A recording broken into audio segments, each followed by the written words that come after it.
আজকের আধুনিক জীবনে মানুষ দৌড়াচ্ছে উন্নতির পিছনে, টাকা, যশ, নাম, খ্যাতি। তবুও যেন হৃদয়ে এক শূন্যতা, এক অজানা অস্থিরতা। কিন্তু কেন?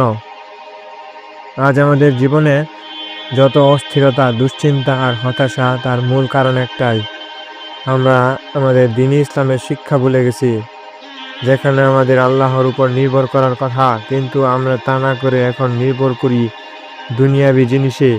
আমরা নামাজ ভুলে গেছি, কোরআনকে তাকের উপর তুলে রেখেছি। যেই কোরআন আমাদের জীবন গড়ার জন্য নাজিল হয়েছে, আজ তা শুধু মৃত ব্যক্তির জন্য পাঠ করা হয়।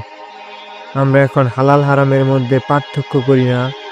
পার্থিব লাভের জন্য মিথ্যা বলি, সুদ খাই, অন্যের হক নষ্ট করি। তারপরও বলি, কেন জানি মনে শান্তি নেই।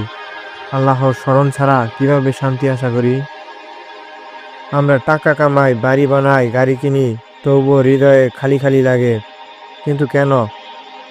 কারণ অন্তর তৈরি হয় আল্লাহকে স্মরণ করার জন্য, আল্লাহর ইবাদত করার জন্য, আর আমরা তা পরিপূর্ণ করি দুনিয়াবি মোহ দিয়ে। ইসলামের এই শিক্ষাকে জীবনের বাইরে রেখে আমরা যতই এগোই, অন্তর ততই ধ্বংসের দিকে যায়। মানসিক অশান্তি বাড়ে, ভালোবাসা কমে, সম্পর্ক ভেঙে পড়ে।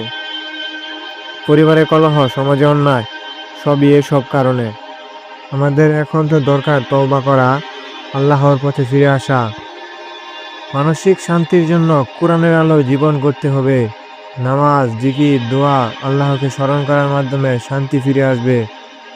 নবী রাসূল, সাহাবী ও উলামায়ে কেরামদের দেখানো পথে চললে জীবন হবে পরিপূর্ণ, অন্তর হবে প্রশান্ত।